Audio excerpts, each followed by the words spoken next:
শবে কদরের রাতের নামাজের কি নিয়ম? কয় রাকাত পড়বেন? প্রথম রাকাতে কোন সূরা পড়বেন, কতবার পড়বেন? দ্বিতীয় রাকাতে কোন সূরা পড়বেন, কত রাকাত পড়বেন? জানা আছে তো আপনাদের? জানা নাই? একজনও জানেন না? ইন্না লিল্লাহি ওয়া ইন্না ইলাইহি রাজিউন। হাজার হাজার মানুষের বিশাল সমাবেশ, আপনারা একজনও শবে কদরের নামাজের নিয়ম জানেন না? এটা খুব খারাপ কথা ভাই, নিয়ম তো জানতে হবে। আচ্ছা আমি বলে দিচ্ছি, শবে কদরের নামাজের নিয়ম হলো অন্য যে কোনো নামাজ যেভাবে পড়েন শবে কদরের নামাজও একইভাবে পড়বেন। এগুলো শবে কদর নামাজের নিয়ম।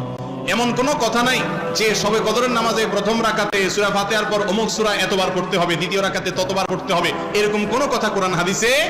এগুলা মন গড়া বিভিন্ন সিস্টেম, বিভিন্ন পদ্ধতির কথা, বিভিন্ন আপনার বাজারে নামাজ শিক্ষার বই নামে অনেক বই আছে, সব বই না, কিছু কিছু বই আছে, এসব বইতে শবে কদরের নামাজ এত রাকাত, প্রথম রাকাতের এই নিয়ম, দ্বিতীয় রাকাতের ওই নিয়ম, এরকম বিভিন্ন কথা বলা আছে। এগুলো সব ভিত্তিহীন, মন গড়া, এগুলো কোরআন হাদিসে নাই। কোরআন হাদিসে